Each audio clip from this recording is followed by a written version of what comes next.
Hello दोस्तों, स्वागत है आप सभी लोगों का राजस्थान एकेडमी पर। जैसा कि आप सभी लोग जानते हैं, मैं आप सभी लोगों के साथ में सेकंड ग्रेड मैथ्स के अंतर्गत trigonometry, inverse trigonometry and properties of triangle, इन तीनों टॉपिक्स के बारे में बात कर चुका हूँ। आप लोगों ने कंप्लीट वीडियोस देख लिए होंगे, ऐसी मुझे उम्मीद है। तो मैं आप लोगों को पुनः एक बार याद दिलाना चाहता हूँ कि आपका सेकेंडरी और जो सीनियर सेकेंडरी का सिलेबस है वो 180 मार्क्स का है। कितने मार्क्स का है दोस्तों? 180 मार्क्स का है। ये चीज़ मैं बार बार इसलिए याद दिला रहा हूँ क्योंकि आप लोगों को ग्रेजुएशन का पोर्शन कंप्लीट करने की ज़्यादा पड़ी है कि हमें ग्रेजुएशन वाला कोई करवा दे।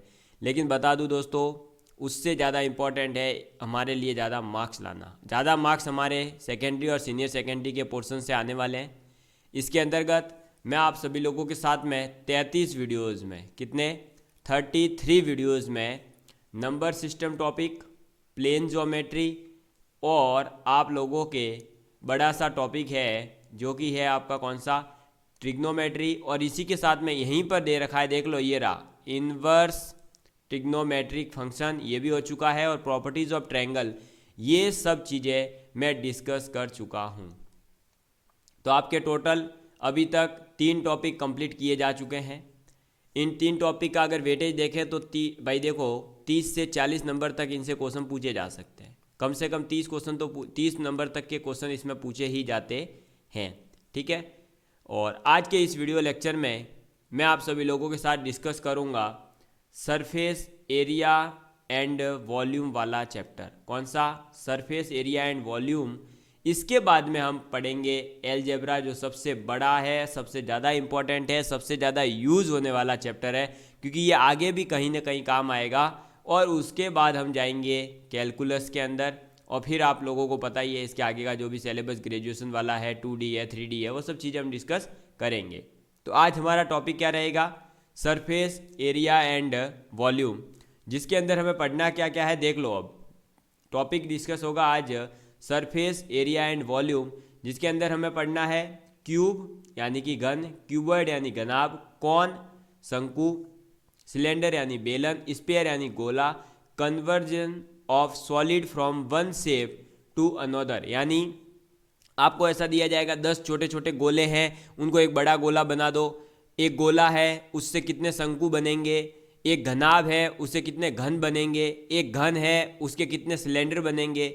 इस टाइप का वॉल्यूम से रिलेटेड क्वेश्चंस आएंगे।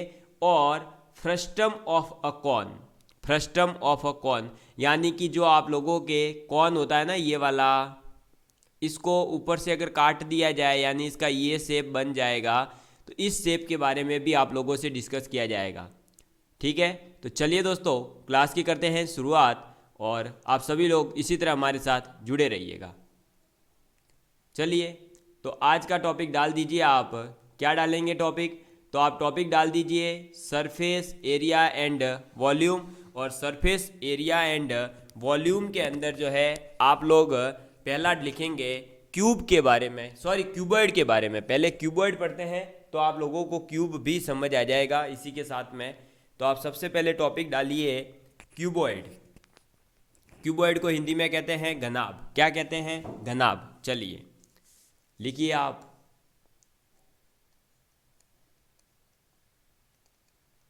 क्यूबॉइड, लिख लीजिए जल्दी से टॉपिक।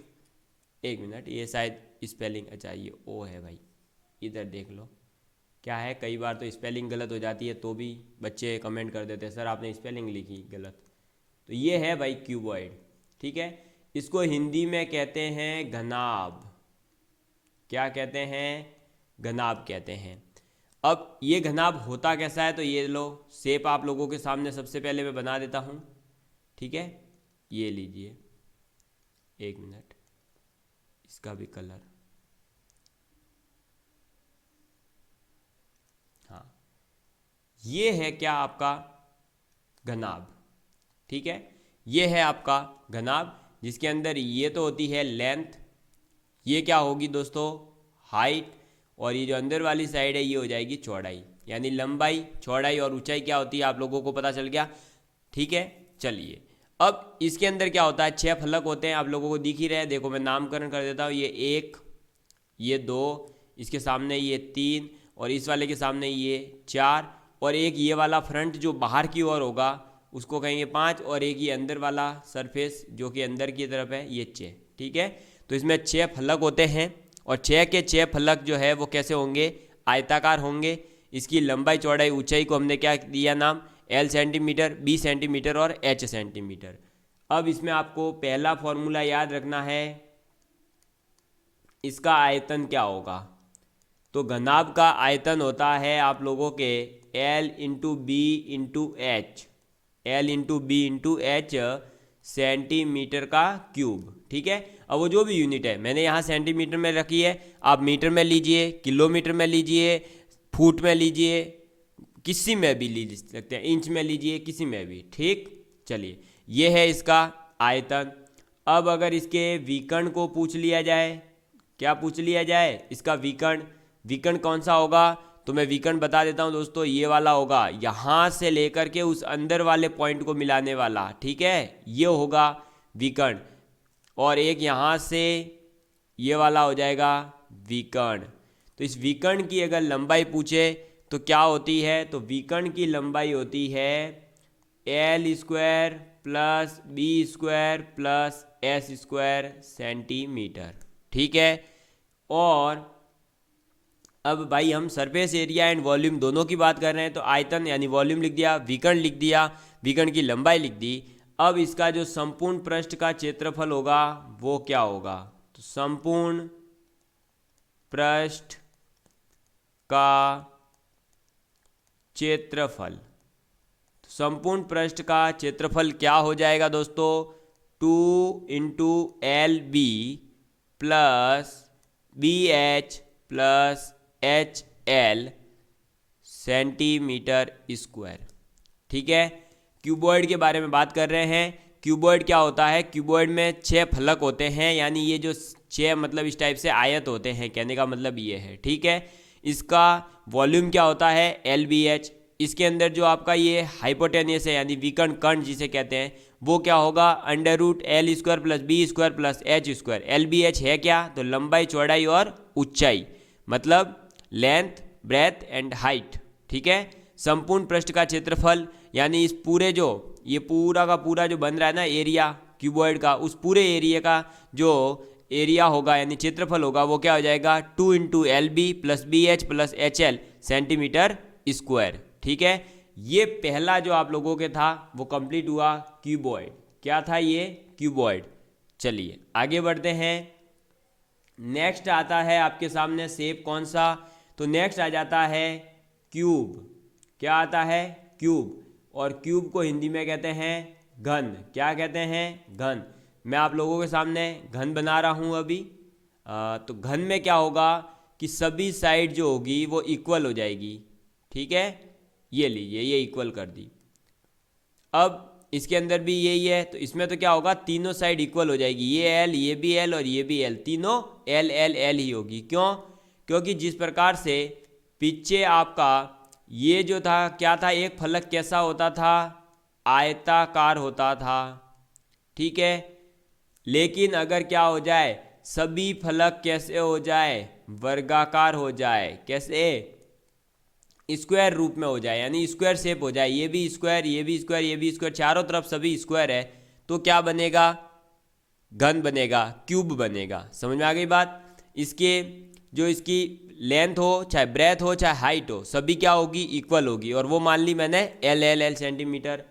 अब इसमें भी पहला फॉर्मूला, इसका आयतन क्या होगा, तो इसका आयतन क्या हो जाएगा दोस्तों, एल क्यूब सेंटीमीटर क्यूब। ठीक है, L into L into L. क्यों, अरे भाई पीछे वाला ही यूज करना है, एल बी एच है ना, इसमें बी और एच को भी एल एल रख दो, बस एल एल रखेंगे तो एल क्यूब आ जाएगा। दूसरा देखो, इसमें भी विकर्ण अगर पूछ ले तो विकर्ण क्या हो जाएगा, अंडर रूट 3L स्क्वायर है, तो इसको हम क्या लिख सकते हैं भाई, पीछे था L square plus B square plus H square, तो L square plus B square plus H square तीनों जुड़ जाएंगे तो 3L स्क्वायर हो जाएगा। यहाँ क्या हो जाएगा ये, तो L अंडर रूट 3 सेंटीमीटर। समझ में आ गई बात। चलो नेक्स्ट थर्ड है इसका एरिया यानी इसका क्षेत्रफल कितना होगा। तो इसका जो एरिया है वो कितना हो जाएगा, एरिया हो जाएगा 6 इंटू ए स्क्वायर। क्यों भाई, 2 into L B H H L था, तो तीनों मिलकर क्या हो जाएंगे 3L स्क्वायर, 3 इंटू 2 तो 6L स्क्वायर यानी 6A स्क्वायर भी कह सकते हैं। चलो भाई ए लेके चल रहे हैं तो ए ही लो, अरे एल रहते हैं एल ही, तो 6L स्क्वायर सेंटीमीटर स्क्वायर। समझ में आ गई बात। तो इसका क्यूब का आयतन क्या हो जाएगा यानी वॉल्यूम क्या हो जाएगा एल क्यूब, विकर्ण क्या हो जाएगा L√3 और विकर्ण जो क्षेत्रफल है वो क्या हो जाएगा 6L स्क्वायर। ये किसकी बात हो गई, घन की। ये दूसरे शेप की भी हमने बात कर ली। थर्ड शेप आता है हमारे पास में, और थर्ड आ जाता है सिलेंडर। क्या आ जाता है, सिलेंडर। ठीक है, सिलेंडर। और सिलेंडर को हिंदी में कहते हैं बेलन। अब ये बेलन कैसा दिखेगा तो दिखा देता हूं आपको। ये रहा बेलन आपके सामने, ये रहा बेलन। समझ में आ गई बात। अब इसकी ये तो हो गई हाइट, और जब भी बेलन की त्रिज्या यानी बेलन की रेडियस की बात करेगा तो वो ये वाली होगी, ठीक, या फिर ये वाली भी कह सकते हैं। तो ये जो इस नीचे जो सर्कल बन रहा है इसकी जो रेडियस होगी वो ही बेलन की रेडियस कहलाती है। समझ में आ गई बात। तो इसका बेलन का वॉल्यूम क्या हो जाएगा यानी आयतन इसका क्या होगा, तो बेलन का आयतन जो होता है वो क्या होता है दोस्तों, पाई आर स्क्वायर एच, यानी pi are square h centimetre cube unit के साथ। दूसरा, अगर इसका वक्र पृष्ठ का क्षेत्रफल पूछे, मैं अभी बता रहा हूं वक्र पृष्ठ का मतलब क्या होता है। वक्र पृष्ठ का क्षेत्रफल, तो वक्र पृष्ठ के क्षेत्रफल की बात की जाए तो होता है 2 pi R H centimetre square. ठीक है, अगर इसके संपूर्ण पृष्ठ की बात करें, संपूर्ण पृष्ठ का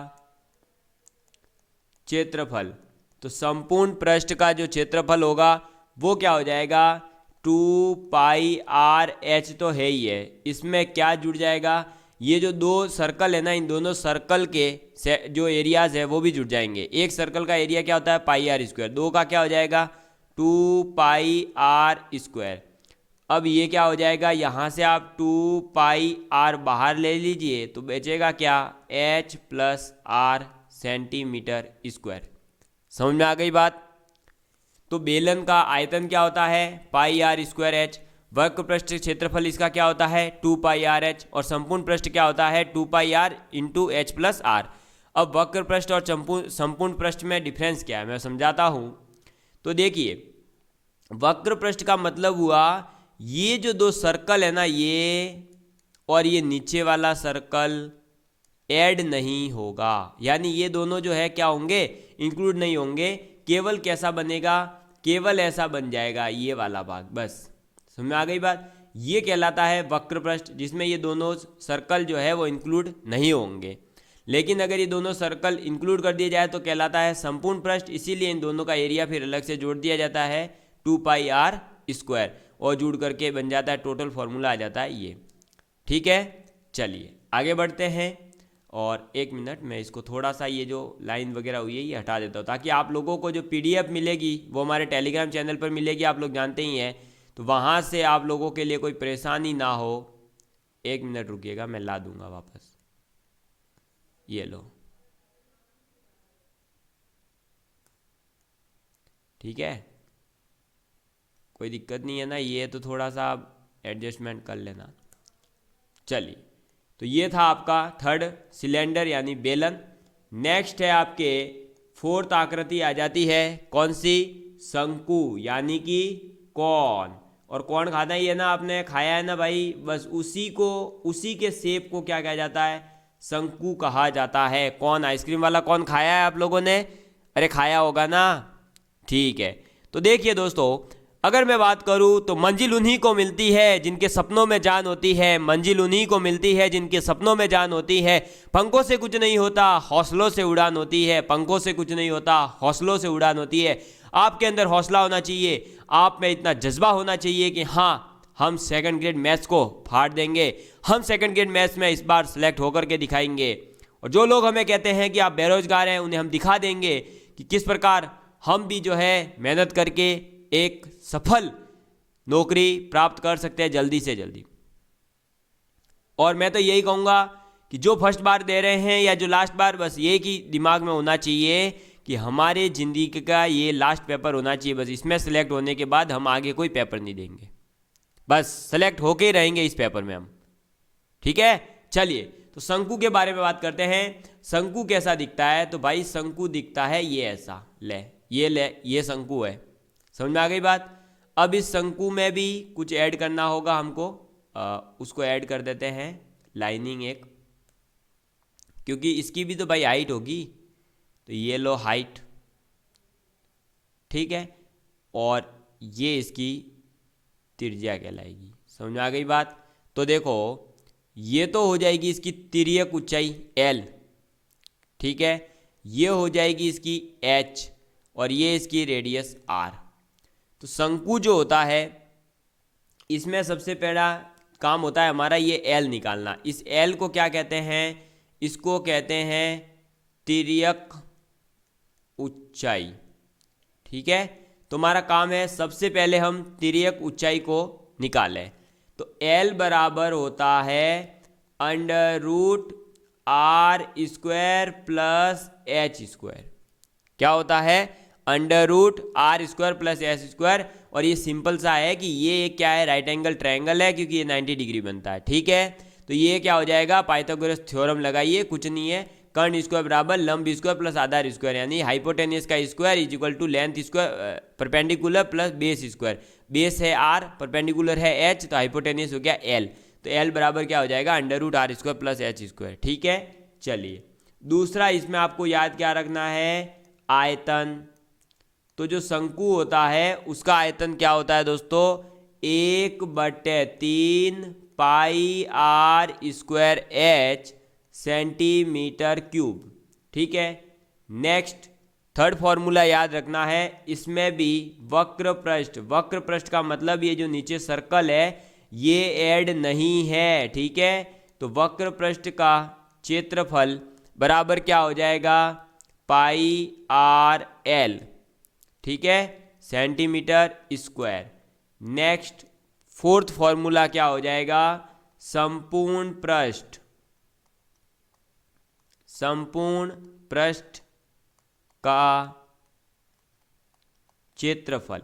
और संपूर्ण पृष्ठ यानी इसमें ये जो है नीचे वाला एरिया सर्कल, मतलब ये ऐड हो जाता है इस कोण में। तो क्या हो जाएगा, πrl तो आएगा ही, साथ में हो जाएगा πr²। इसको और शॉर्ट बनाना है तो आप ये लिख सकते हैं πr × l plus r centimetre square. समझ में आ गई बात? तो ये 4 फॉर्मूले हैं कौन से रिलेटेड। ठीक है, ये पूरा जो टॉपिक है ना आपका सरफेस एरिया एंड वॉल्यूम और जो कन्वर्जन है, बस इसमें मेन इंपॉर्टेंट तो कन्वर्जन का जो कॉन्सेप्ट है वो समझना है। बाकी तो इसमें सभी में फॉर्मूले हैं, जिसको फॉर्मूले याद है वो इस चैप्टर का क्वेश्चन कर ही जाता है, कोई ज़्यादा दिक्कत नहीं आती है। ठीक है, इसीलिए मैं आपको फॉर्मूले अच्छे से समझाते हुए लिखा रहा हूं। चलो आगे बढ़ते हैं। नेक्स्ट आ जाता है शेप, कौन सा, ई नंबर पर हमारा शेप आ जाता है, वो आता है स्पेयर। कौन सा, स्पेयर। और स्पेयर का मतलब है गोला। ठीक है, स्पेयर, और ये हो गया गोला। अब देखिए, अब भाई गोला बनाओ। अरे गोला कैसे बनेगा, तो गोला बनाने के लिए आप ये बना दीजिए, ये रहा गोला। समझ में आ गई बात, ये रहा गोला, और कुछ नहीं करना है, ज़्यादा दिमाग नहीं लगाना। इसमें ये जो होगी ये क्या कहलाएगी, इसकी त्रिज्या। क्या कहलाएगी, त्रिज्या। ये हो गया O। ठीक है, ये त्रिज्या हो गई। तो स्पेयर गोले का आयतन क्या होता है, इसका आयतन होता है दोस्तों 4/3 πr³ सेंटीमीटर क्यूब। ठीक है, चलिए नेक्स्ट है इसका गोले का वक्र पृष्ठ। इसका वक्र पृष्ठ क्षेत्रफल क्या होता है, वक्र पृष्ठ क्षेत्रफल। तो वक्र पृष्ठ क्षेत्रफल होता है 4 पाई आर स्क्वायर सेंटीमीटर स्क्वायर। ठीक, नेक्स्ट इसी से संबंधित है हाफ गोले का यानी अर्ध गोला, यानी इसको बांट दिया जाए, इसीलिए देखो बीच में ये गोला मैंने इसीलिए बनाया था कि हाफ गोले की अगर बात हो, जो वाइट वाइट में कर रहा हूँ ना उसी की बात हो। अगर 1 मिनट रुकिएगा मैं देख लेता हूँ हाफ है क्या। हाँ, अगर सिर्फ इसकी बात हो, इस हाफ गोले की अगर बात हो तो अर्ध गोले का आयतन, अर्ध गोले का आयतन क्या हो जाएगा, पूरे का कितना है 4/3 यानी इसका आधा 4/3/2 यानी हो जाएगा 2/3 पाई आर क्यूब सेंटीमीटर क्यूब। ठीक है, चलिए नेक्स्ट चौथा क्या हो जाएगा, अर्ध गोले का संपूर्ण पृष्ठ क्षेत्रफल, अर्ध गोले का संपूर्ण पृष्ठ क्षेत्रफल। तो संपूर्ण गोले का जो है अर्ध गोले का संपूर्ण पृष्ठ क्षेत्रफल पूछे तो कितना हो जाएगा 3 पाई आर स्क्वायर। कितना हो जाएगा 3 पाई आर स्क्वायर सेंटीमीटर स्क्वायर। समझ में आ गई बात। तो गोले का आयतन क्या होगा 4/3 पाई आर क्यूब। ठीक है, 4/3 पाई आर क्यूब। अगर आपसे पूछे वक्र पृष्ठ कितना होगा तो वक्र पृष्ठ कितना होगा दोस्तों 4 पाई आर स्क्वायर। अगर आपसे पूछे अर्ध गोला यानी आधा कर दिया जाए गोले को और उसका आयतन तो 2/3 पाई आर क्यूब। अगर अर्ध गोले का संपूर्ण पृष्ठ क्षेत्रफल पूछे तो कितना होगा 3 पाई आर स्क्वायर। समझ में आ गई बात। और लास्ट हमारा शेप कौन सा है एफ नंबर पर, फिर हम करेंगे क्या क्वेश्चंस। तो एफ नंबर पर आ जाता है फ्रस्टम। क्या आ जाता है frustum of a cone, frustum of a cone. और इसको हिंदी में कहा जाता है शंकु, शंकु का चिन्हक। क्या, शंकु का चिन्हक। समझ में आ गई बात। तो शंकु के चिन्हक की बात हो रही है। शंकु का चिन्हक का मतलब है, देखो चिन्हक भी बना देता हूं आपके सामने। ये तो है चिन्हक, अब ये चिन्हक बनता कैसे है वो भी समझा देता हूं भाई। ये लो हमारे सामने क्या आ गया, अरे ये आ गया हमारे सामने शंकु। अब इस शंकु को क्या करा, मेरा दिमाग ज़्यादा खराब हुआ और मैंने इसको काट दिया। किससे काटा, अरे इसको काटा मैंने कैंची से। किससे काटा है, कैंची से। ठीक है, कैंची से इसके ऊपर काट डाला मैंने और ये बना दिया। तो ये तो क्या होगा चिन्हक और ये क्या है शंकु। तो शंकु का चिन्हक कौन सा हो जाएगा। अरे मज़ा आया ना थोड़ा सा, देखो इनोवेटिव करा मैंने कि यार चलो इंटरेस्ट तो आए, थोड़ा इंजॉय करें। ये देखो भाई, तो शंकु से क्या बन गया चिन्हक, यानी शंकु का चिन्हक क्या होता है, ऊपर का जो नुकीला भाग है, आप ये कह सकते हो कि ऊपर का जो तिकोना भाग है वो कट कर दिया जाता है। अब ये कट कर दिया गया है दोस्तों, तो आपके सामने मैं आपको अगर दिखाऊं तो ये दो गोले बन रहे हैं। एक तो ये बन रहा है तो इसकी त्रिज्या कुछ होगी, एक ये ऊपर गोला बन रहा है इसकी त्रिज्या कुछ होगी। समझ में आई बात।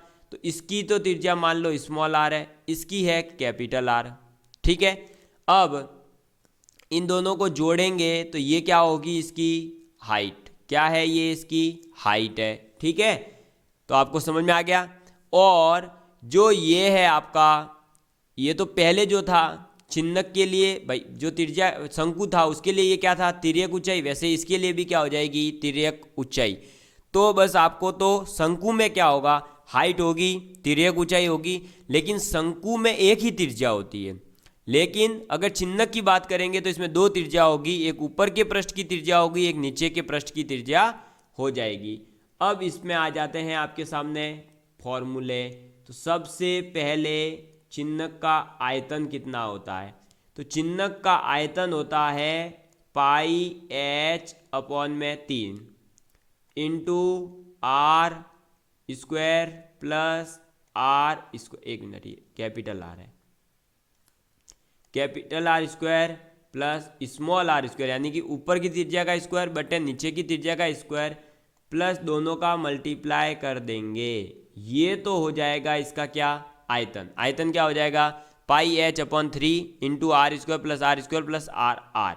ठीक, चलिए नेक्स्ट दूसरा इसका भाग हो जाएगा क्या, तो इसके संपूर्ण पृष्ठ का क्षेत्रफल। तो इसका जो संपूर्ण पृष्ठ है उसका क्षेत्रफल क्या होगा, संपूर्ण पृष्ठ का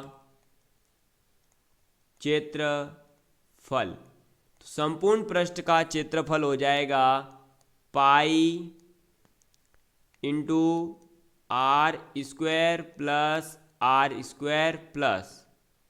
L into capital R plus small R. समझ आ गई बात, सेंटीमीटर स्क्वायर। ठीक है, ये अब देखो संपूर्ण पृष्ठ कैसे बनेगा, तो संपूर्ण पृष्ठ बनेगा भाई आधार का क्षेत्रफल, आपका ये वाला क्षेत्रफल ले लो नीचे का, और ये जो शीर्ष भाग है इसका क्षेत्रफल, यानी ये दोनों के अलग अलग जो भी एरियाज होंगे, ये क्या है, दोनों सर्कल है, सर्कल का एरिया क्या होता है, पाई आर स्क्वायर, तो इसका पाई आर स्क्वायर। और जो आपको बताया था इसका वक्र पृष्ठ क्षेत्रफल कितना होता है, तो शंकु का कितना था, पाई आर एल। वैसे ही चिन्हक का वक्र पृष्ठ क्षेत्रफल अगर लिखना है तो लिख लो वक्र पृष्ठ क्षेत्रफल। तो वक्र पृष्ठ क्षेत्रफल क्या हो जाएगा, वो होगा इसका पाई L into capital R plus small R centimetre square. समझ में आ गई बात। चलिए अब यहां पर एक बात और याद रखिएगा, चौथी कि जो एल होगा यहाँ पर तिर्यक ऊंचाई होगी वो कितनी होगी, तो वो हो जाएगी under root H square plus R minus small R का होल स्क्वायर। ठीक है, जहाँ पीछे हमने पढ़ा कि एल बराबर होता है under root H square plus R square, उसकी जगह यहाँ R capital minus small R करेंगे। समझ में आ गई बात।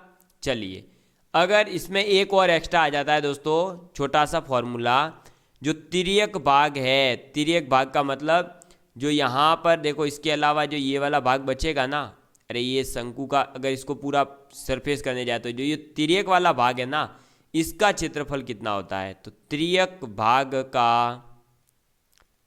क्षेत्रफल, तो तिर्यक भाग का क्षेत्रफल कितना होता है, वो हो जाता है pi L into are plus r.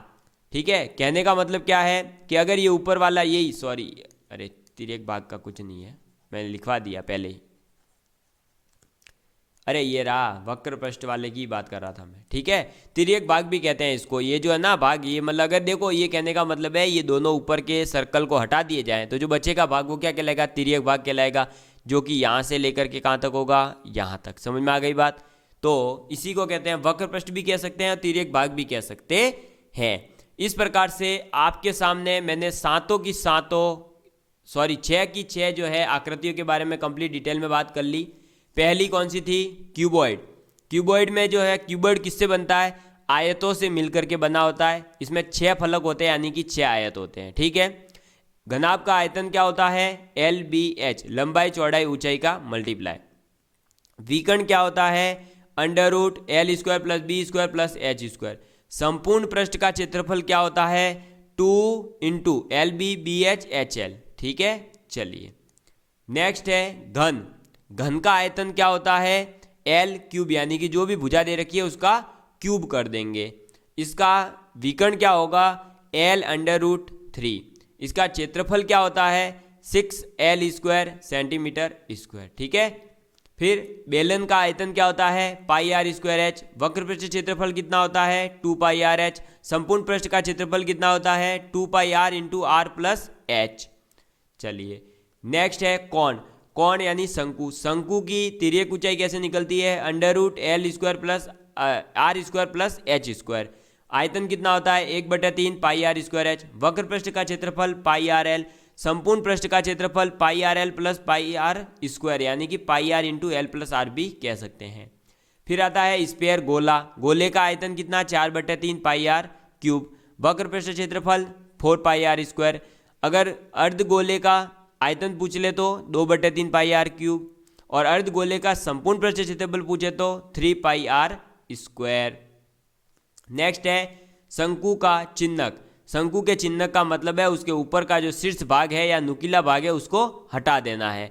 अब चिन्ह का आयतन क्या होता है, पाई h अपॉन में 3 into capital R square plus small R plus R into R. Capital R है नीचे की जो भाग है उसका त्रिज्या और स्मॉल आर है वो ऊपर के भाग की त्रिज्या यानी शीर्ष भाग की त्रिज्या। संपूर्ण पृष्ठ का क्षेत्रफल pi into are square plus small R square plus L into capital R plus small R. वक्र पृष्ठ क्षेत्रफल pi L into are plus R. और इसमें तिर्यक ऊंचाई कैसे निकलेगी, अंडर रूट एल बराबर under root H square plus capital R minus small R का होल स्क्वायर। ठीक है, अब हम करेंगे क्वेश्चन प्रैक्टिस ताकि आप लोगों को समझ में आ जाए चीज़ें। चलिए, सबसे पहला क्वेश्चन आप लिखेंगे, ये थोड़ा सा सेशन लंबा ही रहने वाला है वैसे भी, ठीक है। चलो, तो पहला क्वेश्चन आप लिखेंगे, एक घनाभ, एक मिनट, एक घनाभ की लंबाई, चौड़ाई, ऊंचाई क्रमशः 20 सेंटीमीटर, 12 सेंटीमीटर तथा 9 सेंटीमीटर है। ठीक है, इसका आयतन संपूर्ण पृष्ठ तथा संपूर्ण पृष्ठ का मतलब है वही संपूर्ण पृष्ठ क्षेत्रफल। ठीक है, लो भाई लिख लो नहीं तो कोई पूछेगा। तो आयतन विकर्ण संपूर्ण पृष्ठ क्षेत्रफल विकर्ण ज्ञात कीजिए। ठीक है, तो देखिए दोस्तों क्या करना है, सबसे पहले फॉर्मूला याद हो, घनाभ का आयतन, घनाभ का आयतन होता क्या है, L into B into H. अब यहाँ पर जब भी गुणा करना है तो आंख बंद करके सीधा गुणा नहीं करना है, समझ सोच करके करना है। समझ के और सोच के क्यों करना है सर, इसलिए क्योंकि देखो कि जो आपका लंबाई है, चौड़ाई है और ऊंचाई है, तीनों की जो यूनिट है यानी जो इकाई दे रखी है, क्या वो सेंटीमीटर सेंटीमीटर सेंटीमीटर है या मीटर मीटर मीटर है, क्या सेम है क्या? ऐसा तो नहीं है कहीं की 2 सेंटीमीटर में 1 मीटर में दे दी। तो जो मीटर में है उसको या तो पहले सेंटीमीटर में बदलो या सेंटीमीटरों को मीटर में बदलो। आपको तीनों की इकाई एक सम्मान करने के बाद ही आगे क्वेश्चन को सॉल्व करना है। समझ में आ गई बात? तो देखो 20 सेंटीमीटर, 12 सेंटीमीटर और 9 सेंटीमीटर यानी सभी सेम है तो हो जाएगा सेंटीमीटर क्यूब। अब 12 इंटू 2 कितना हो गया, 24 यानी 240। अब 24 इंटू 9, 9 चौक, अरे 24 इंटू 9 यानी 24 नम्बे 216, तो कितना हो जाएगा 216 और एक पीछे जीरो चल ही रहा था, ये 0 सेंटीमीटर क्यूब हो गया। समझ में आ गई बात? तो आयतन निकल गया। दूसरा, इसका विकर्ण क्या होगा, तो इसका विकर्ण कैसे निकलता है, under root L square plus B square plus H square यानी l square b square h square. क्या हो जाएगा, कर दो, यूनिट तो सेम ही है, 20 का स्क्वायर 400, 12 का स्क्वायर 144, 9 का स्क्वायर 36, कितना हो जाएगा देखो, ये तो था 400 हो गया। अब ये 6 इसमें जोड़ो 150 180, ये कितना हो जाएगा 580। अंडर रूट में कितना आएगा, अरे सॉरी 9 चौक 36 नहीं करना है भाई, 9 का स्क्वायर करना है 81। तो आप जब इसको जोड़ेंगे 481 और ये 485, 4 ये आ जाएगा अंडर रूट 625। 625 अंडर रूट में है यानी ये किसका स्क्वायर होता है 25 का, तो ये आ गया 25 सेंटीमीटर। ये निकल गया इसका विकर्ण। विकर्ण के बाद में इसका संपूर्ण पृष्ठ क्षेत्रफल, क्या संपूर्ण पृष्ठ क्षेत्रफल, संपूर्ण पृष्ठ क्षेत्रफल क्या होगा, 2 into L B plus B H plus H L. समझ में आ गई बात। अब इसमें रख दो वैल्यूज, यानी 2 इंटू एल बी यानी कि 20 into 12 plus 12 into 9 plus 9 into 20, ठीक है, सेंटीमीटर स्क्वायर। ये क्या हो जाएगा, 2 इंटू, अब देखो 12 दूनी 24, 240, 12 नब्बे 108 प्लस 9 दूनी 18 यानी 180। जब आप इसको सॉल्व करेंगे तो कितना हो जाएगा, देखो भाई 180 240 प्लस 108, यह आएगा 528, और 2 इंटू 528 जो है वो क्या हो जाएगा, तो देख लो 2 अट्ठे 16 के 86 लगी, 1 2 दूनी 4 और 1 की 5, 2 पंजे 10, यानी 1056 सेंटीमीटर स्क्वायर जो है आंसर आ जाएगा। समझ में आ गई बात। तो आयतन कितना आया 2160, विकर्ण कितना आया 25, और संपूर्ण पृष्ठ क्षेत्रफल कितना आया 1056 सेंटीमीटर स्क्वायर। समझ में आ गई बात। ये था बहुत ही इजी घनाभ से संबंधित एक छोटा सा क्वेश्चन, ताकि आप लोगों को समझ में आए कि हाँ कैसे यूज करने हैं फॉर्मूलाज को। फॉर्मूले याद है तो कर पाएंगे। जब भी इस चैप्टर के क्वेश्चन कर रहे हो तो आप फॉर्मूला साथ के साथ लिखें एक बार। चलिए नेक्स्ट क्वेश्चन की ओर बढ़ते हैं। तो नेक्स्ट क्वेश्चन है आप लोगों के सामने कि 8 मीटर लंबी, कितनी, 8 मीटर लंबी 6 मीटर ऊंची तथा 22.5 सेंटीमीटर चौड़ी एक दीवार को बनाने के लिए कितनी ईंटें चाहिए। सर ये कैसा क्वेश्चन हुआ, इतनी दीवार बनानी है तो कितनी ईंटें चाहिए, हमें क्या पता, हम कोई मिस्त्री है क्या। अरे भाई रुक जाओ, आगे क्वेश्चन है, जबकि प्रत्येक ईंट कितनी है 25 सेंटीमीटर लंबी, ठीक है, 11.25 सेंटीमीटर चौड़ी तथा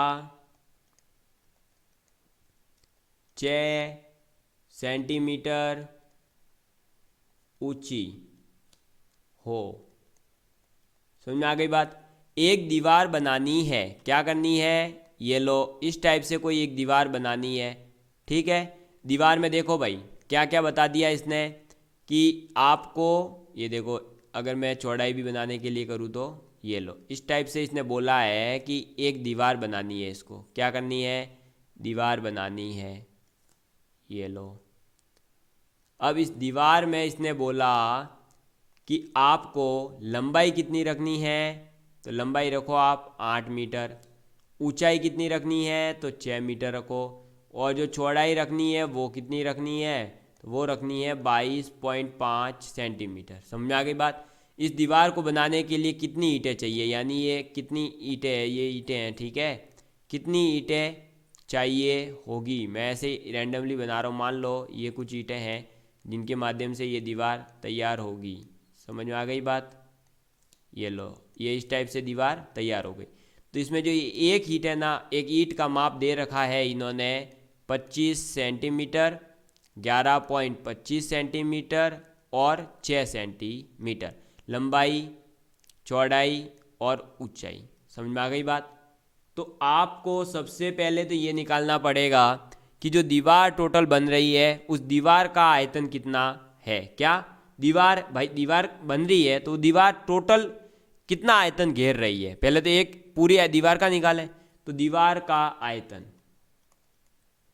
दीवार का आयतन, अब दीवार है और दीवार आप लोग जानते हैं कभी भी घन ही होगी, अरे सॉरी घना भी होगी, घन तो हो नहीं सकती। अरे घन हो सकती है क्या, क्या लंबाई चौड़ाई ऊंचाई तीनों बराबर ले सकते हैं क्या किसी भी दीवार के लिए, अब भाई ऊंचाई मान लो 6 मीटर ली, तो 6 मीटर चौड़ी बना दी तो कमरा तो पैक हो गया। मकान कहाँ बनाओगे, पूरी दीवार ही बन जाएगी चारों तरफ।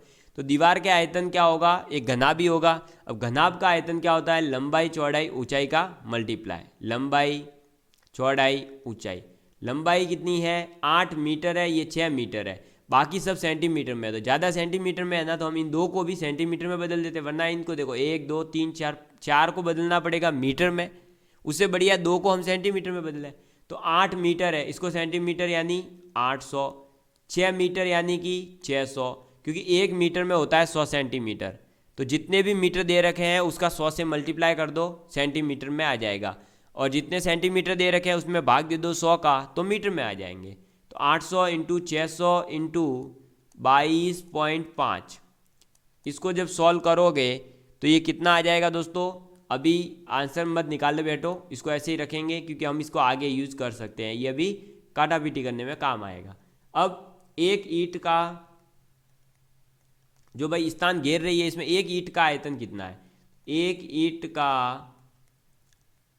आयतन, तो एक ईंट के आयतन की अगर बात की जाए तो कितनी हो जाएगी, तो एक ईंट हो जाएगी 25 इंटू 11.25 इंटू 6 सेंटीमीटर क्यूब। समझ में आ गई बात। अब ये देखो कि भाई एक पूरी दीवार बनने में इतना आयतन, और एक जिससे वो मिलकर बन रही है उसमें से एक भाग का आयतन है इतना, कितना, तो 25 इंटू 11.25 इंटू 6। तो अगर हमें ये निकालना है कि ऐसे कितने टुकड़े चाहिए ताकि ये पूरी दीवार बने, तो हम इसका भाग ही दे सकते हैं और तो कुछ कर नहीं सकते। तो क्या करेंगे, भाग दे देंगे। तो ईंटों की संख्या, ईंटों की संख्या कैसे निकलेगी, टोटल आयतन से। टोटल आयतन कितना है, यानी पूरी दीवार का आयतन कितना है, 800 इंटू 600 इंटू 22.5, और एक का कितना है, तो 25 इंटू 11.25 इंटू 6। अब मचा दो क्या, कलिंग का युद्ध, मचाओ युद्ध कलिंग का, कितना आया 100, और काटा पीटी करो, ये नीचे आ जाएगा एक बार के लिए 10, और यहाँ से ये चला जाएगा मान लो ऊपर 100। अब मचेगी तबाही, ये तबाही मची। अब ये 25 90 कट गया, क्या बचा 1125, इसको भी काटो रे, कितनी बार, 25 चौक 100, 25 पंजे 125, और ये 25 चौक 100, ठीक है। सब कुछ कटा, ये 9 से कटेगा, कितनी बार, 9 पंजे 45, ये 5 बचे, 5 से कटेंगे ये 800, कितनी बार, 5 एकम 5, 3 जीरो, 5 अंक 30, और ये जीरो, जो भी बचा उसको ले लो, बाकी सबको कलिंग के युद्ध में हो गए शहीद, स्मारक बना देंगे हम। कितना बचा, देखो 160 गुणा ये 4, इसके अलावा कुछ बचा क्या, कुछ भी नहीं बचा। तो 160 इंटू 4 कितना हो गया 6400, यानी 6400 ईंटें जो है अगर वो आ जाती है इस माप की, तो हम इतनी बड़ी दीवार खड़ी कर देंगे। समझ में आ गई बात। चलिए आप इसका स्क्रीनशॉट लीजिए, मैं पानी पी लेता हूँ, भाई पानी पीना ज़रूरी है ना, ठीक है। आप इसको करिए, मैं पानी पी रहा हूँ।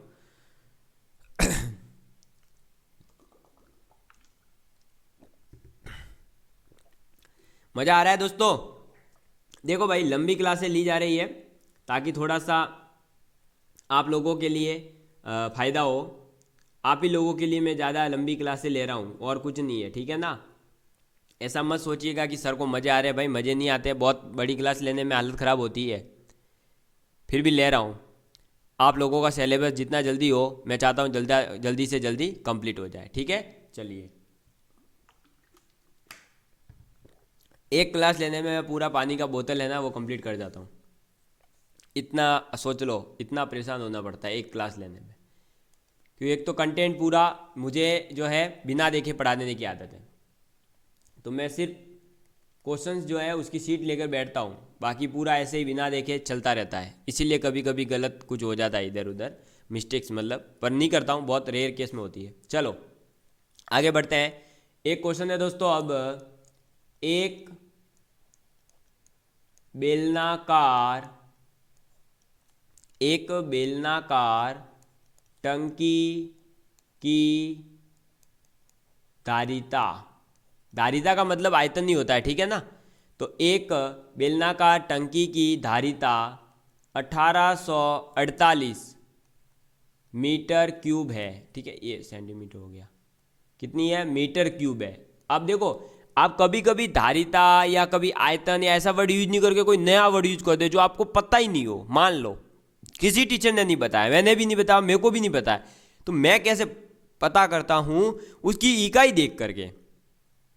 अगर क्यूब में आ रही है तो वो हमेशा एक आयतन को ही शो करेगी, आपको ये याद रखना है। स्क्वायर आ रहा है तो वो क्षेत्रफल को ही रिप्रेजेंट करेगी, और सिंपल आ रही है केवल मीटर सेंटीमीटर, ऐसे कोई घात नहीं, ऊपर 2 3 कुछ नहीं, तो वो हमेशा एक लीनियर लाइन को ही रिप्रेजेंट करेगी। ये बात समझ में गई? तो ये याद रखिएगा, ये है ट्रिक पकड़ने की कि वर्ड कुछ भी यूज हो, हमें नहीं पता चल रहा, हम ऐसे यूज कर लेंगे। समझ में आ गई बात? ठीक।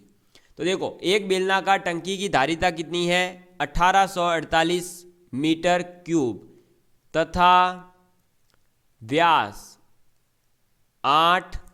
व्यास है 14 मीटर। तो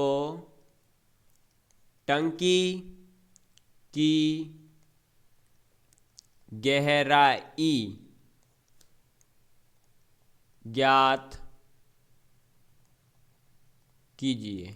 ठीक है, क्वेश्चन क्या है देखो, समझेंगे हम। हमारे सामने एक बेलन है, ज़्यादा कुछ नहीं है, एक बेलन है, ये रहा बेलन। ठीक है, बेलन बना दिया मैंने। अब देखिए, ये कह रहा है कि ये बेलन आपके सामने जो रखा हुआ है, इस बेलन की धारिता का मतलब है आयतन। तो बेलन का आयतन होता क्या है, जल्दी से बोलेंगे, पाई आर स्क्वायर एच। ठीक, और ये पाई आर स्क्वायर एच किसके इक्वल हो जाएगा? जो इसने दे रखा है 1848 के। अब व्यास का मतलब है ये कितना दे रखा है? 14 मीटर। लेकिन आप लोग जानते हैं कि इसकी जो त्रिज्या होती है वही बेलन की त्रिज्या होती है, तो इसकी त्रिज्या कितनी हो जाएगी? जो इसका व्यास है उसका आधा, क्योंकि त्रिज्या होती क्या है? व्यास का आधा।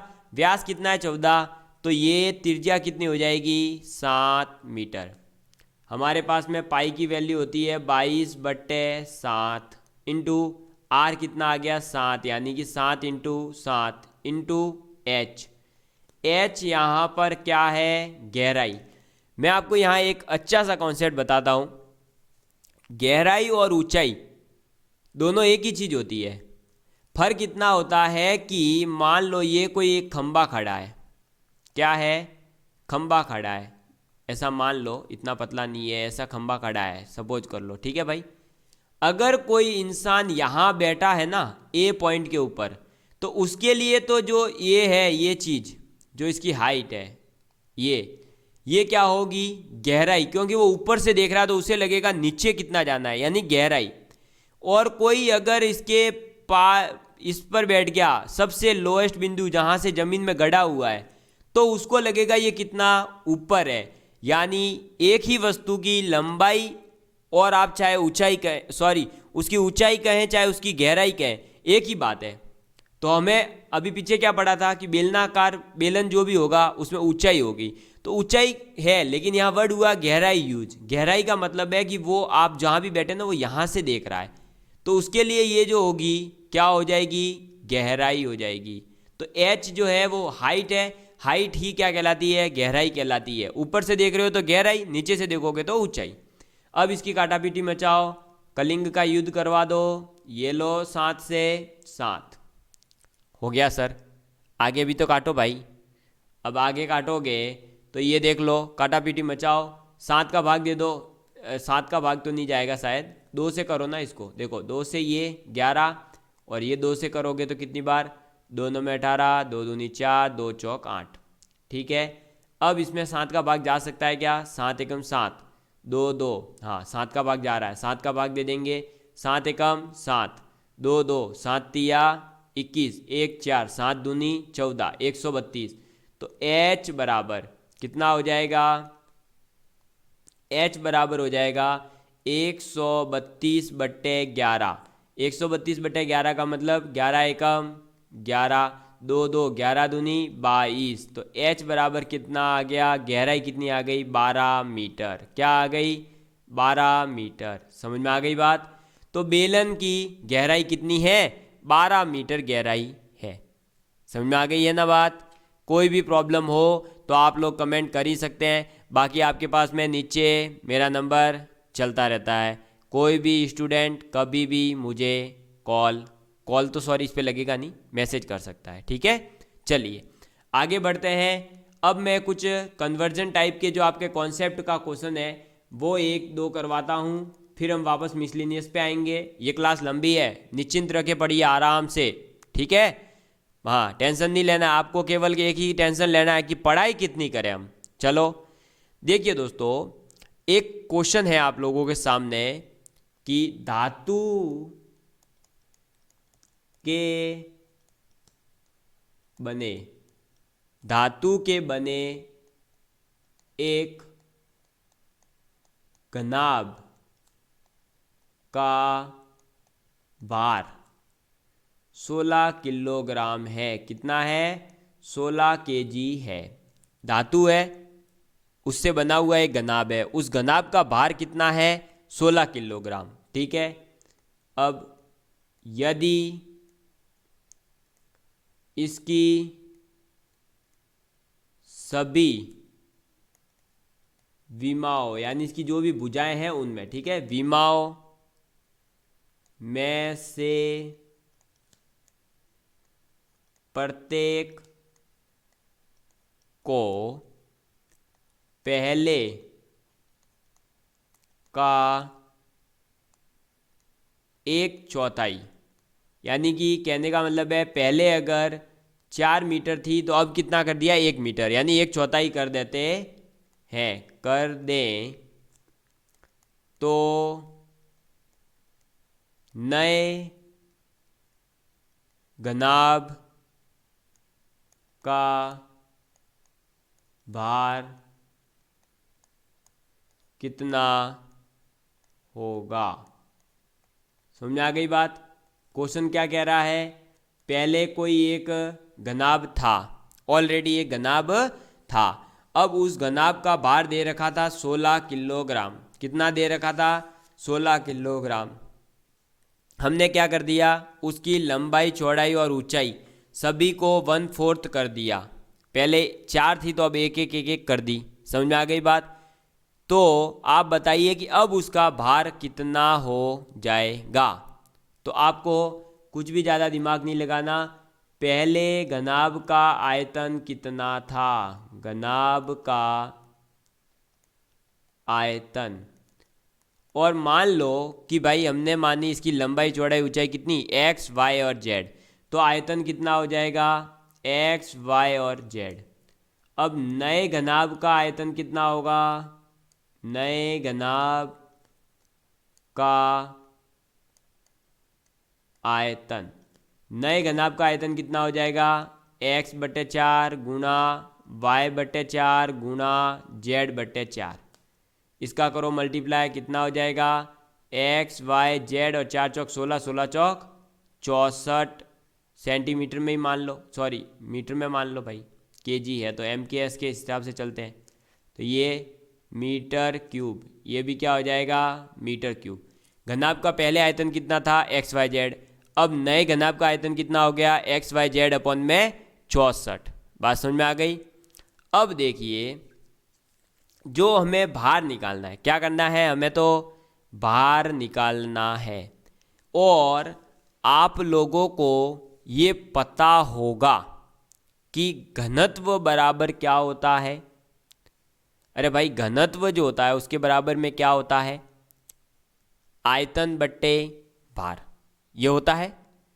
आपने वो कॉन्सेप्ट तो पढ़ ही रखा है, और नहीं पढ़ रखा है तो उसको भूल जाइए। आप तो केवल यहाँ ये बताइए कि आयतन कितना हो रहा है, एक्स वाई जेड था उसका एक्स वाई जेड बट्टे 64 हो रहा है ना ये। तो अब पहले भार इसके लिए कितना था, एक्स वाई जेड के लिए भार कितना था, अरे बताइए भाई कितना भार था, 64 सॉरी 16, कितना था 16।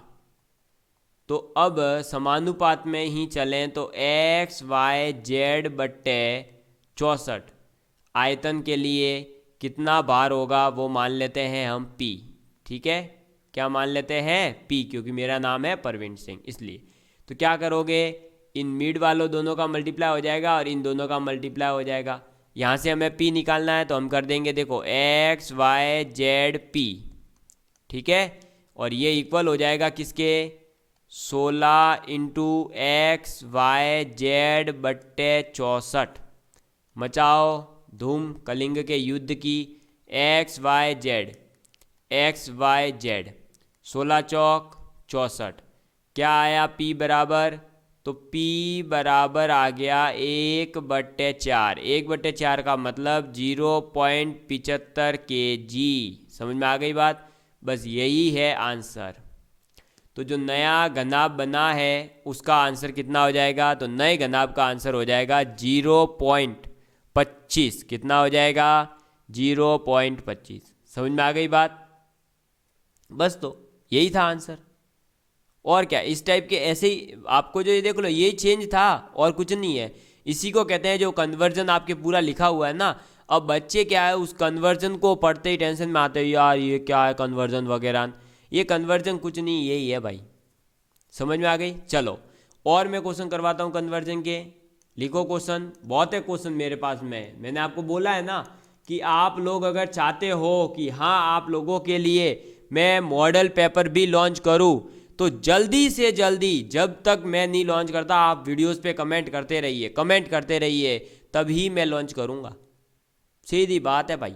ठीक, देखो क्वेश्चन है 25 सेंटीमीटर भुजा वाले 25 सेंटीमीटर भुजा वाले एक घन को, किसको? घन को पिघलाकर, 25 सेंटीमीटर भुजा वाला एक घन है, उसको पिघला करके हम बना रहे हैं 5 सेंटीमीटर भुजा वाले कितने घन बन सकते हैं, ये पूछा है। ठीक है, घन बना रहे हैं हम कौन सा? 5 सेंटीमीटर भुजा वाला, लेकिन कितने बन सकते हैं वो आपको निकाल कर बताने हैं। तो कितने घन बनेंगे, ठीक है, ये हमें बताना है।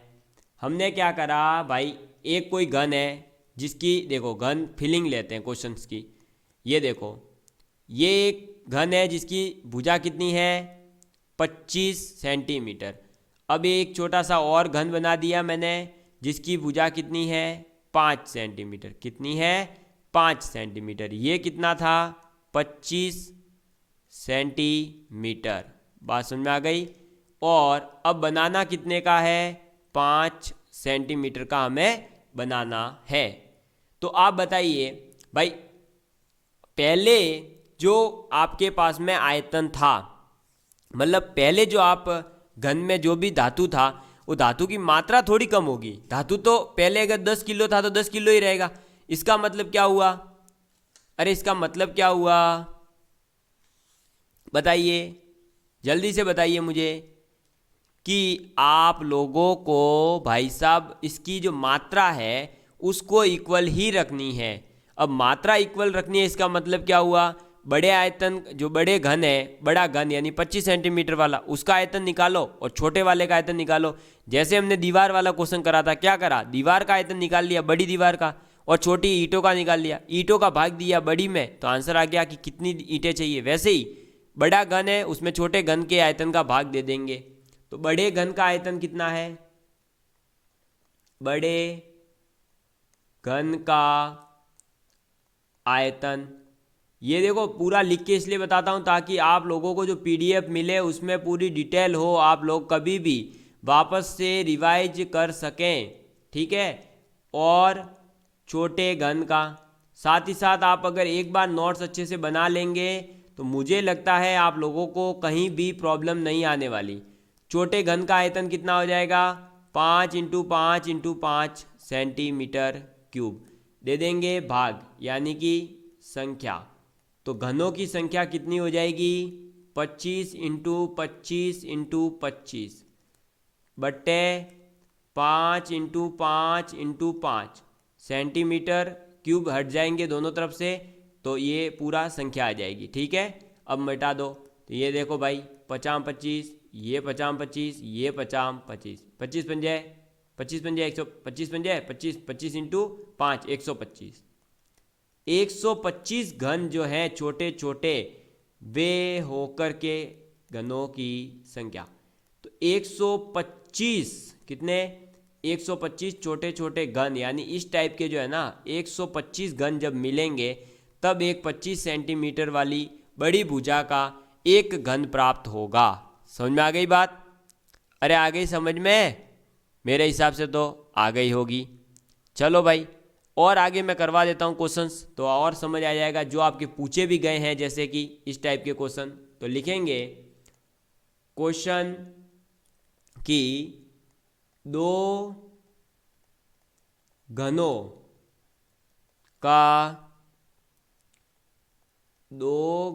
के आयतनों का अनुपात, दो घन है उनके आयतनों का जो अनुपात है वो कितना है 27:64 है।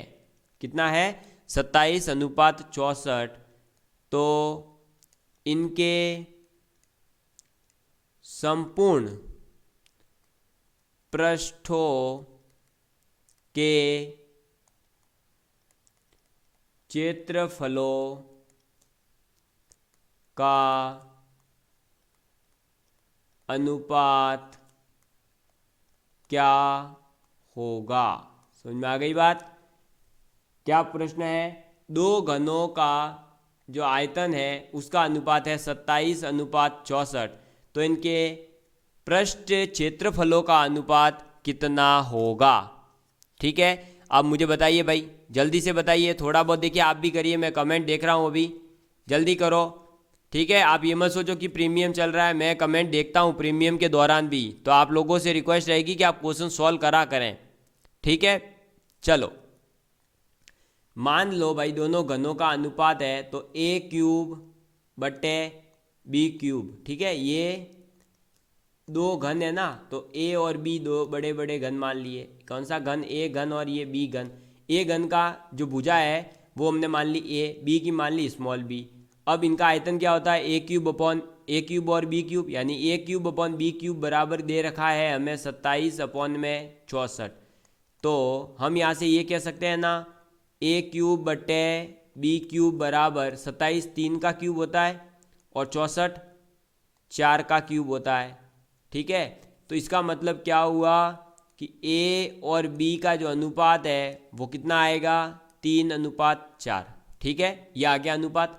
अब लेकिन a और b के अगर संपूर्ण पृष्ठ क्षेत्रफल की बात की जाए तो क्या होता है, तो a और b इनके संपूर्ण पृष्ठ क्षेत्रफल की बात करें तो वो होता है 6a²/6b²। समझ में आ गई बात? तो 6 से 6 तो कट गया, अब बचा क्या a²/b²। a/b की वैल्यू कितनी है 3/4 यानी 3 का स्क्वायर और 4 का स्क्वायर। कितना आ जाएगा 9:16।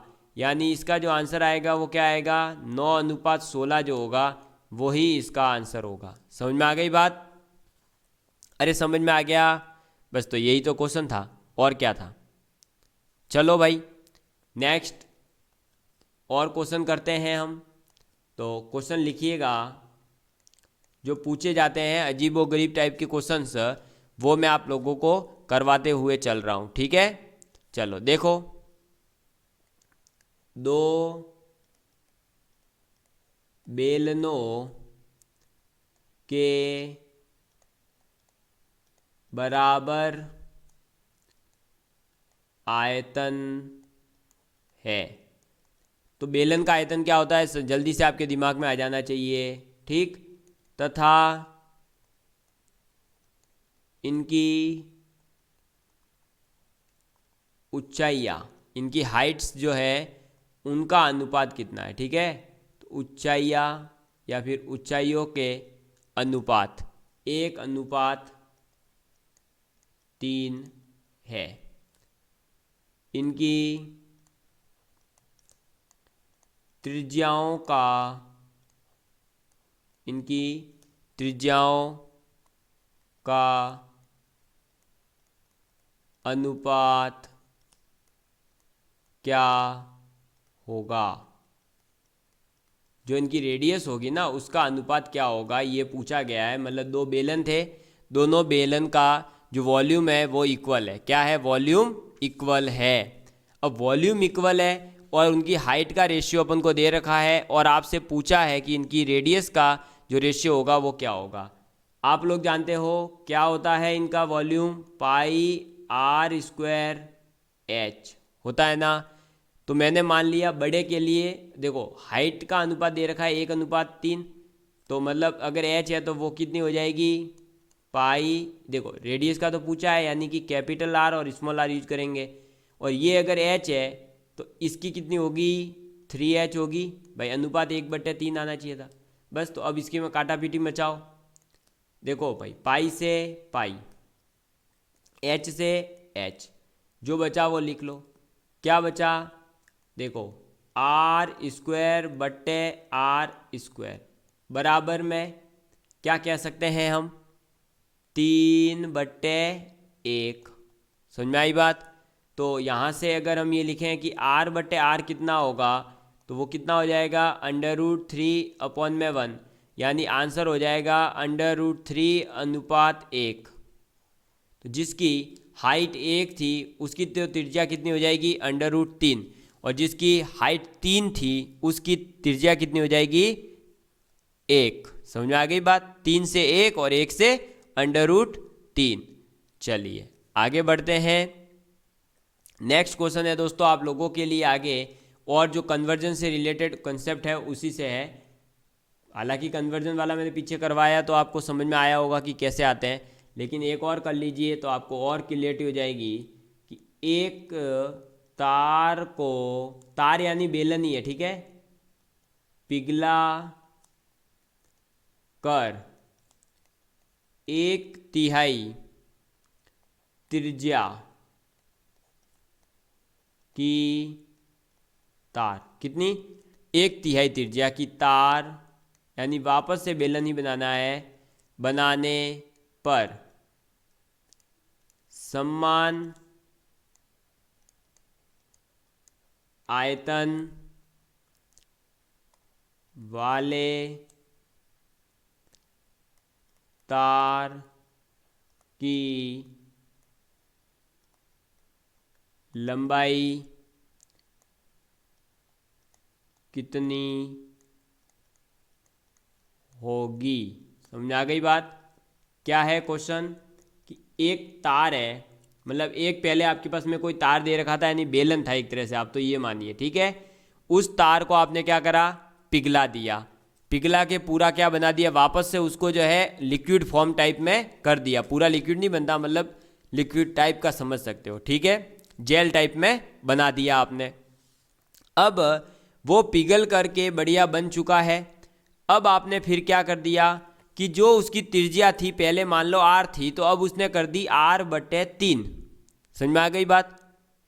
और अब इसने बोला कि आपने क्या कर दिया, उसकी हाइट जो होगी ना वो चेंज हो जाएगी। अब भाई त्रिज्या कम हो रही है और वॉल्यूम उतना का उतना रखना है, तो हाइट क्या करनी पड़ेगी, बढ़ानी पड़ेगी या कम करनी पड़ेगी। समझ में आई बात। तो और आयतन इक्वल ही रखना है, लेकिन देखो समान आयतन की बात की, तो बताओ उसकी लंबाई क्या होगी। तो पहले का जो मान लेते हैं, त्रिज्या कितनी थी, तो भाई देखो पहले वाले का वॉल्यूम हो गया, मान लो आयतन फर्स्ट करके हम लिख सकते हैं, आयतन फर्स्ट यानी पहले कितना होगा, तो पहले देखो पाई तो आएगा ही आएगा, ठीक है, r², उसकी हाइट r मान लो, और उसकी r तो त्रिज्या मान लो और हाइट h मान लो। अब जो आयतन 2 आएगा वो क्या आएगा, जो जो इसमें चेंज करने हैं वो चेंज हो करके, पाई तो आएगा ही, r क्या है, त्रिज्या 1/3 हो गई, यानी कि r/3 का स्क्वायर, और बनाने पर समान आयतन यानी वॉल्यूम दोनों को इक्वल करने हैं, वो बात की बात। तार की लंबाई कितनी होगी यानी निकालना है, तो मैं इसको मान लेता हूँ P। अब इसने बोला आयतन बराबर, यानी आयतन फर्स्ट इज इक्वल टू आयतन सेकेंड। समझ में आ गई बात? यानी पाई आर स्क्वायर एच बराबर हो जाएगा पाई आर स्क्वायर अपॉन 9, मैंने इसको ओपन कर दिया, और पी। अब इसमें कलिंग का युद्ध करो भाई, जल्दी चलो अशोक राजा, बढ़ो आगे और मार डालो, और ये आर स्क्वायर भी आर स्क्वायर कट गया। समझ में आ गई बात? तो क्या आ गया हमारे पास में? P बराबर 9 इंटू एच, यानी जो पहले हाइट थी, पहले जो ऊंचाई थी, उसमें 9 का गुणा कर दो तो अभी नए तार की लंबाई निकल जाएगी। यानी नए तार की लंबाई कितनी हो गई? 9 गुना हो गई जो पहले थी उसकी, 9h। समझ में आ गई बात? अरे समझ में आ गई ना बात? आ गई होगी मेरे हिसाब से। तो चलो भाई आगे देखो, और कन्वर्जन का क्वेश्चन करते हैं। ऐसे क्वेश्चन आप लोगों के पूछे भी गए हैं, ठीक है। चलिए लिखेंगे आप एक क्वेश्चन कि 3 सेंटीमीटर त्रिज्या, कितनी? 3 सेंटीमीटर त्रिज्या वाले तांबे के एक गोले को पीट कर, एक गोला था, उस गोले को हमने पीटा, और पीट करके 0.2 सेंटीमीटर व्यास, कितना? 0.2 सेंटीमीटर व्यास की एक त्रिज्या के तार में, त्रिज्या के मतलब इतनी सेंटीमीटर व्यास है, 0.2 सेंटीमीटर व्यास वाला तार बना दिया है, त्रिज्या के तार में बदले तो इस तार की लंबाई कितनी होगी? ठीक है, लंबाई कितनी होगी? समझ में आ गई बात? चलिए अब देखेंगे इस क्वेश्चन को कैसे करना है। देखो भाई, हमने कुछ नहीं करा है, हमारे पास में एक पहले गोला था, हमको वो गोला पसंद नहीं है। क्या नहीं है? पसंद नहीं है। हम उस गोले को चाहते हैं कि बेलन में बदल दें, मतलब एक तार में बदल दें। तो आपको जब भी ऐसा हो, गोला बेलन में बदल रहा है, बेलन गोले में बदल रहा है, गोला शंकु में बदल रहा है, तो आपको इस जगह ये एक बात याद रखनी है कि आयतन तो भाई सेम ही रहेगा।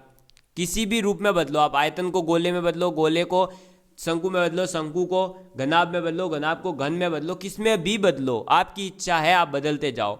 लेकिन आपको बस यहाँ ये याद रखना है कि आप जो भी बदल रहे हो उसका आयतन हमेशा बराबर रहेगा। तो अब देखो, पहले हम बात करेंगे क्या था? गोला। तो हम गोले का आयतन निकाल लें।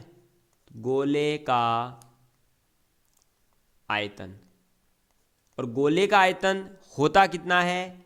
4/3 पाई आर क्यूब होता है। आर यानी कि 3 सेंटीमीटर, 3 सेंटीमीटर है, 3 सेंटीमीटर का क्यूब। समझ में आ गई बात? क्योंकि 4/3 पाई आर क्यूब होता है। ठीक है, ये हो गया हमारे पास में। अब देखो इसने किस में बदला है? तार में। तार यानी कि बेलन, तो आप लिखेंगे तार का आयतन, और तार का आयतन मतलब एक तरह से बेलन का आयतन।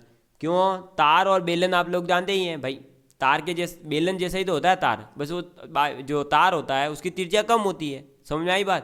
तो तार का आयतन कितना होता है? बेलन का आयतन कितना होता है? पाई आर स्क्वायर। आर कितना है? तो व्यास है 0.2, यानी इसका आधा, यानी 0.1। तो पाई आर स्क्वायर एच। क्यों? एच हमें इसने पूछ लिया। अभी मैंने बोला कि जब भी गोला चाहे तार में बदले, गोला चाहे बेलन में बदले, बेलन चाहे घनाभ में बदले, आयतन हमेशा रहेगा इक्वल। यानी कहने का मतलब क्या हुआ? गोले का आयतन इक्वल टू हो जाएगा तार का आयतन। ठीक है, गोले का आयतन कितना है? 4/3 पाई r³ यानी 3 का cube is equal to πr² into h। Kalinga का युद्ध करो स्टार्ट। पाई से पाई भगाओ यार, 3 से ये कटेगा, 2 बचेगा। अब जो भी बचा h बराबर में लिख दो। तो h बराबर क्या हो जाएगा? तो h बराबर हो जाएगा आपके, देखो 4 इंटू 3 का स्क्वायर यानी कि 9/0.1 गुणा 0.1। समझ में आ गई बात? ये 0 ये 0 यानी ये 10 ये 10। समझ में आ गई? 1 इंटू 1 तो 1 ही होगा, कोई मतलब ही नहीं, अब ऊपर वाला ही बचा है। 4 9 36 यानी ये हो गया 3600 सेंटीमीटर। समझ में आ गई बात? तो 3600 सेंटीमीटर लंबा एक वायर बन जाएगा, जो कि पहले क्या था? गोला। गोला किस में कन्वर्ट हो गया? अरे गोला किस में कन्वर्ट हो गया? तार में कन्वर्ट हो गया। तो ऐसे कन्वर्टेड क्वेश्चन ही आपको बनाए पूछे जाएंगे। एक और क्वेश्चन कर लीजिए आप, तो कि और आप लोगों को मैं चाहता हूं कि आपके कॉन्सेप्ट क्लियर हो जाए, आप लोग जो है एग्ज़ाम में क्वेश्चंस कर पाएँ। लिखेंगे 3 सेंटीमीटर व्यास वाले धातु के ठोस गोले कितने पिघलाए जाए कि इनसे एक ठोस बेलन बन सके, जिसका व्यास 4 सेंटीमीटर तथा ऊंचाई 54 सेंटीमीटर हो। समझ में आ गई बात?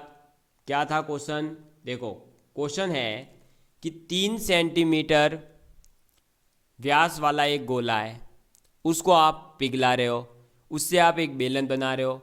बेलन में दिक्कत ये है कि उसकी लंबाई और व्यास जो है वो पहले से दे रखा है कि ऊंचाई है 54 सेंटीमीटर और व्यास होना चाहिए उसका 4 सेंटीमीटर। तो कितने गोले पिघलाने पड़ेंगे? अभी जस्ट पीछे बताया था, आयतन क्या होगा? इक्वल ही रखेंगे आप। समझ में आ गई बात? आयतन क्या होगा? इक्वल ही रहेगा। आयतन में कोई चेंज आप कर ही नहीं सकते। तो आप क्या करेंगे? गोले का आयतन निकालेंगे। गोले का आयतन, ठीक है, कितना होगा? 4/3 पाई r³। r कितना है? 3 सेंटीमीटर। ये सब सेंटीमीटर में ही है तो सेंटीमीटर में ही चलने देंगे। ये आ गया 4/3 पाई r³ सेंटीमीटर क्यूब। ठीक, अब बेलन बना रहे हैं तो बेलन की बात करेंगे। तो बेलन का आयतन, बेलन का आयतन कितना होगा? आप लोग जानते ही हैं कितना होता है? πr²h। पाई r कितना है? व्यास है 4 सेंटीमीटर, तो त्रिज्या कितनी होगी? 2 सेंटीमीटर, यानी 2 का स्क्वायर, और h कितना हो जाएगा? 54। समझ में आ गई बात? अब कितने गोले? तो भाई मान लो n गोले हैं, तो n गोलों का आयतन, n गोलों का आयतन कितना होगा? 4/3 पाई r³, और ये बराबर हो जाएगा इस एक बेलन के आयतन के। कर दो इक्वल, बस। अब काटा पीटी मचाओ, मचाओ काटा पीटी। देखो पाई से पाई, 2 का स्क्वायर 4, 3 से ये, ठीक है, क्या बचा हमारे पास में? हमारे पास में आ गया n बराबर 54 बट्टे 3 का स्क्वायर 9, 9 चिंग 54 यानी कि 6, n बराबर 6। 6 गोले जो हैं वो अगर आप पिघलाओगे तो क्या बनेंगे? 6 गोले पिघलाने पर क्या? 6 गोले पिघलाने पर आपको जो है एक बेलन मिलेगा जिसका व्यास होगा 4 सेंटीमीटर और ऊंचाई होगी 54 सेंटीमीटर। अब मैं आप लोगों के लिए कुछ क्वेश्चंस होमवर्क में दे रहा हूं जिसका आंसर आप लोगों को कमेंट करना है, ठीक है? तो 3 सेंटीमीटर, 4 सेंटीमीटर और 5 सेंटीमीटर, कितना? 3, 4 और 5 सेंटीमीटर त्रिज्याओं वाले गोले को पिघलाकर, 3, 4 और 5 सेंटीमीटर अलग अलग गोले थे, उनको पिघलाकर एक नया गोला बनाया जाता है, ठीक है? बनाया जाता है तो बड़े गोले की त्रिज्या ज्ञात करो। समझ में आ गई बात? आपको क्या करना है? बड़े गोले की त्रिज्या ज्ञात करनी है। आपको मैं ऑप्शन दे रहा हूँ। ऑप्शन है 6 सेंटीमीटर, ऑप्शन बी है 7.5 सेंटीमीटर, ऑप्शन सी है 10 सेंटीमीटर और ऑप्शन डी है आप लोगों के लिए 12 सेंटीमीटर, ठीक है? ये क्वेश्चन आप लोगों को करना है और मुझे कमेंट करके बताना है। समझ में आ गई बात? कर लेंगे ना कमेंट? बिल्कुल, आप लोगों को करना ही पड़ेगा दोस्तों। अगर आप लोगों को दोस्तों आज का सेशन अच्छा लगा हो और ये जो वन शॉट का जो कॉन्सेप्ट है मेरा कि जो जो छोटे छोटे टॉपिक है उनको तो कम से कम मैं एक ही वीडियो में कंप्लीट करके आप लोगों के सामने रखूं, तो अगर आप लोगों को मज़ा आ रहा है बड़ी वीडियोस में भी तो ज़रूर से ज़रूर कमेंट करिए ताकि मैं आप लोगों के लिए ज़्यादा से ज़्यादा लंबे क्लासेस 6-6 घंटे की भी लाने की कोशिश करूँगा। अगर आप लोग मेरे साथ इसी तरह बने रहेंगे तो चलिए दोस्तों, मैं आपसे बस चलते चलते यही कहूँगा, बदल जाओ वक्त के साथ या फिर वक्त बदलना सीखो, मजबूरियों को मत कोसो, हर हाल में चलना सीखो। जो स्टूडेंट कोचिंग नहीं कर सकते मैं उनके लिए 100% फ्री पढ़ा रहा हूँ। जो कोचिंग कर सकते हैं और टाइम पास कर रहे हैं हमारे साथ में, हम उनके साथ भी हम भी इंटरेक्शन पूरा नहीं करते। हम इंटरेक्शन केवल उन्हीं बच्चों से रखना चाहते हैं जो बच्चे कंप्लीटली फ्री पढ़ना चाहते हैं और एम है उनका कि हाँ भाई हमें सेकंड ग्रेड में निकलना है। ये नहीं कि बस पढ़ रहे हैं हो जाएगा तो ठीक, हो जाएगा तो ठीक, तो मुझे पसंद ही नहीं है ये सुनना। मुझे सुनना केवल एक ही चीज़ पसंद है कि मुझे पढ़ना है और सिलेक्शन लेना है, वो भी इसी वैकेंसी। ठीक है, धन्यवाद।